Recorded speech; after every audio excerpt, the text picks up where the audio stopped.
I wanted to start off today giving an update on the situation in the Middle East. There were attacks on IRGC bases from Sunni militias, possibly funded by Israel or the United States potentially. I know Iran has already claimed that these were funded by foreign agencies.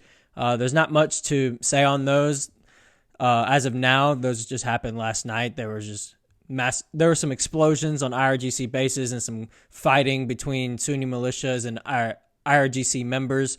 I don't think that's still going on as of now, but that did go on last night, and Iran potentially could blame, or they already have. They haven't publicly blamed Israel and the United States, but they've blamed foreign agencies for funding those attacks. And maybe they're right. Maybe Israel did somehow get those Sunni militia members to attack to try to combat Iran's response somehow. I don't know. There's not much to say on that as of now. The U.S. publicly claimed that they may also be targeted during Iran's response to Israel. Israel has begun evacuating embassies after Iran publicly claimed that they will be targets worldwide. President Biden and Netanyahu also spoke on the phone today. Their call reportedly lasted an hour long. Biden apparently slammed Netanyahu during the phone call for this week's events, mainly talking about the killing of humanitarian aid workers. And I haven't talked about this much on the podcast, but Israel publicly apologized for this, and obviously stuff like this is awful. It wasn't on purpose. And the statement of saying like stuff like this just happens during war sounds unempathetic, but it's true. And the fact is, Israel is not intentionally trying to kill civilians and aid workers.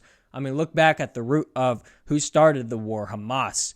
And I've talked about this on and on in past episodes. Hamas is the one putting innocent civilians in harm's way. Israel isn't deliberately trying to kill civilians. And who started this war in the first place? Hamas. Hamas broke in Israel's borders on October 7th and raped this woman and killed their babies, took hostages. So they started the war, and they're continuing to put civilians in harm's way for the PR war and purposely, lining up trucks and shooting at civilians, not letting them leave areas that Israel told them to leave via dropping leaflets. I mean, the fact that Israel has been dropping leaflets trying to get civilians out of there in the first place shows that they're not intentionally trying to kill civilians.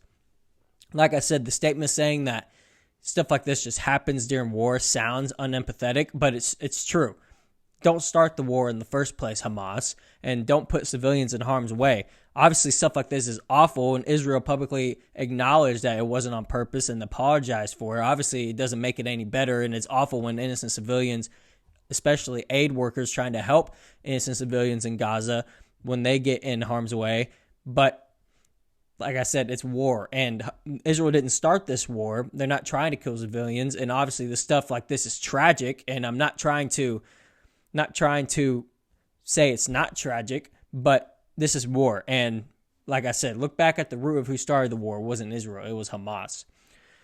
Biden also said that the U.S.'s support of Israel during his phone call depends on the steps it takes to protect innocent civilians' lives. Now, this sheds some light on what I talked about in other podcasts about, what will the U.S.'s backing of Israel, what's its limit? Where will it stop? Like if Iran, say, does attack within Israel's borders in the coming days, will the U.S. intervene militarily? Or will it only do that if the U.S. is directly hit? Will it back Israel blindly if Iran attacks them and starts a full-fledged war with Iran? I don't think it's likely, but I'm interested to see how much the United States backs Israel if Iran does indeed attack soon. And, what's the limit to that backing? This sheds some light on that. Biden is pressuring Netanyahu, saying that the United States' support of Israel hinges on how much of an effort Netanyahu puts on, on limiting civilians' deaths. And, just because civilian deaths happen doesn't mean that Israel isn't taking precautions to limit civilian deaths. So when civilian deaths do happen, and it may be an accident or not necessarily Israel's fault, or Hamas is putting the civilians in harm's way, Israel will get blamed as if they aren't taking precautions to limit civilian deaths. Like I said, I'm not saying that this stuff isn't awful, but, when stuff like this happens like it does during war, unfortunately, it seems like Israel is going to get the blame for not taking precautions to limit civilian deaths. And through the United States' eyes and through Biden's eyes, the United States' support of Israel, unfortunately, hinges on that. and they will get blamed when accidents happen as if they aren't taking precautions to limit civilian deaths. Like I said, Israel publicly apologized for this, so this is not something that was intentional. But Biden also demanded a ceasefire on the phone call in response to this accident. So, obviously there's been calls for a ceasefire within the Democratic Party, like Chuck Schumer, people in Biden's administration, but Biden hasn't fully said it himself that he wants a ceasefire. So it appears that the pressure to have a ceasefire in Gaza is starting to weigh on Biden, and he told Netanyahu today, reportedly, that he wants an immediate ceasefire. Reports are even that the First Lady, Jill Biden, is pressuring Joe Biden to put an end to the war in Gaza. Maybe that's why he said it to Netanyahu today, because his wife is pressuring him to do that. But like I said, this illustrates the increasing pressure within the Biden administration on Biden to put an end to the war in Gaza, and it's trending more towards the U.S.'s abandonment of Israel. He did say in the phone call that he will support them if Iran attacks, but the question is, how far will that support go, and what will that support be? Like I said, will it be military, like we directly get involved with Iran, or will it just be sending, aid packages, or will it just be public support, like saying you have Israel's back when you really don't? I don't know where that support will go if Iran does indeed strike soon. We'll see when that happens, but this is the United States is kind of the last domino to fall for complete abandonment of Israel, where they don't have any allies in the world. The West as a whole, besides the United States, is abandoning Israel. The UK may possibly be introducing war crimes on Israel. The Prime Minister told Netanyahu that they're preparing to put a case up that Israel is violating international law. And this country's not in the West, but the UAE has also suspended ties with Israel today in response to the killing of the 7 aid workers. So there's just more and more countries abandoning Israel. And the United States is the last country that really has Israel's back. And it appears that is on the verge of collapsing to where they don't back Israel anymore. Israel is starting to become a problem to the United States, and mainly to Biden and his campaign, because it's an election year, and he's losing his young voters based off of this war in Gaza and the United States' backing of Israel. So, this could be just more of a political move than anything on Biden's part, trying to cover his tracks on his past support of Israel in this war and saying, like, look, I'm asking for a ceasefire. And I wouldn't be surprised if eventually soon the United States just fully abandons Israel totally. Will this Iranian strike kind of start that, where, Biden told him that they'll support Israel, but like I said, there's no telling how far that support will go.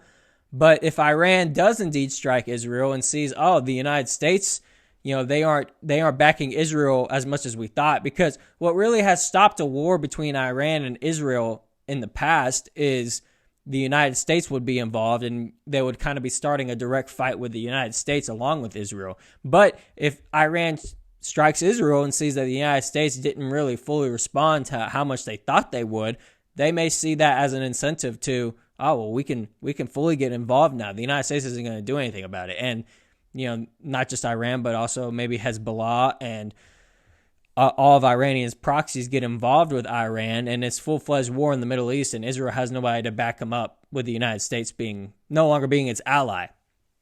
I'm going down the worst case scenario for Israel there, but that's a potential. If the United States is not backing Israel like they used to, then countries like Iran and Israel's enemies will see that as an incentive to start a full-fledged war, because that threat of the United States getting involved, and they would be starting a war with the United States along with Israel, that threat would be gone in that scenario. So countries would no longer be scared to launch a full-fledged attack on Israel, and Israel would have the potential to be wiped off the face of the earth. If all of its enemies combined together and cooperated and launched a full-fledged war on Israel, Israel doesn't stand a chance in that scenario against the countries like Iran and organizations like Hezbollah, Hamas, the Houthis in Yemen, Syria potentially, Jordan.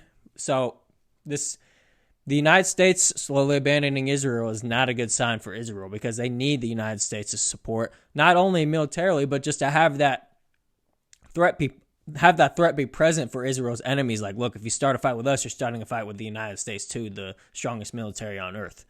So it's something to keep an eye on. The pressure is starting to weigh on Biden. He's starting to crack to the pressure to call for an immediate ceasefire in Gaza, and has called for it openly to Netanyahu today. This is one of the first times that he's actually called for the ceasefire himself.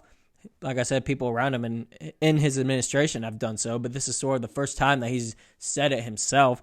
So it could be a sign of the U.S. abandoning Israel.